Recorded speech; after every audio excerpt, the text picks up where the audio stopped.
So on to question number 7 of this paper. This is summer 23, paper 1-1, question number 7. A camera drone of mass 1.2 kg hovers at a fixed point above the ground. The drone has 4 propellers. In a time of 1 second, each propeller pushes a mass of 0.4 kg of air vertically downwards. Assume that the air above the propellers is stationary. What is the speed of the air leaving each propeller? So ये आपको मास दिया गया है and this is at a fixed point above the ground. तो ये जो drone है ये ना ऊपर हो रहा है या ना नीचे हो रहा है, ठीक है. In a time of 1 second हर प्रोपेलर 0.4 kg के मास को नीचे धक्का दे रहा है इन 1 second. So basically if you think about it and if you remember your dynamics well, ये आपको दिया हुआ है मास फ्लो रेट के 0.4 kg इन 1 सेकेंड. सो हर सेकेंड ये 0.4 kg पर सेकेंड को नीचे धक्का दे रहा है. Assume that the air above the propellers is stationary. What is the speed of air leaving each propeller?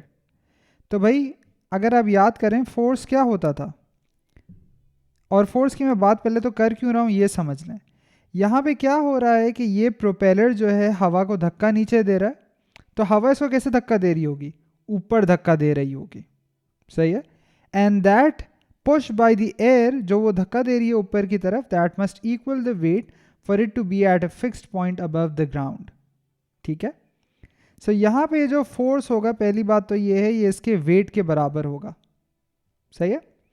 और ये जो वेट है एंड अगेन ये वेट तो हम निकाल लेंगे, बहुत इजी है, mg. लेकिन ये फोर्स जो है हमें पता है generally that's rate of change of momentum, सही, change in momentum over change in time. अब यहाँ पे क्या है कि आपके पास अगर मैं इसको लिखूँ as delta mv over delta t, तो यहाँ इसने आपको कहा है कि भाई ये स्पीड ऑफ द एयर निकालनी है. So this is some constant value.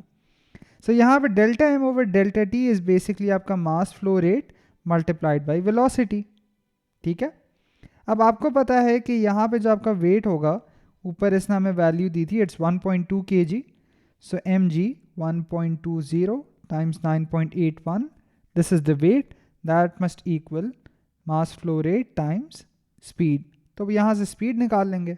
लेकिन एक चीज़ के बारे में होशियार रहें, वो ये है कि ये हमने सिर्फ एक प्रोपेलर की बात की है, this is for each propeller. लेकिन चारों प्रोपेलर्स मिला के एक फोर्स लगा रहे हैं ना, ये सारे के सारे ही तो धक्का दे रहे हैं, और वो सारों का धक्का जो है what is keeping it up is opposing the weight, ठीक है. सो यहाँ पे फिर आपने ये टाइम्स 4 नहीं भूलना है.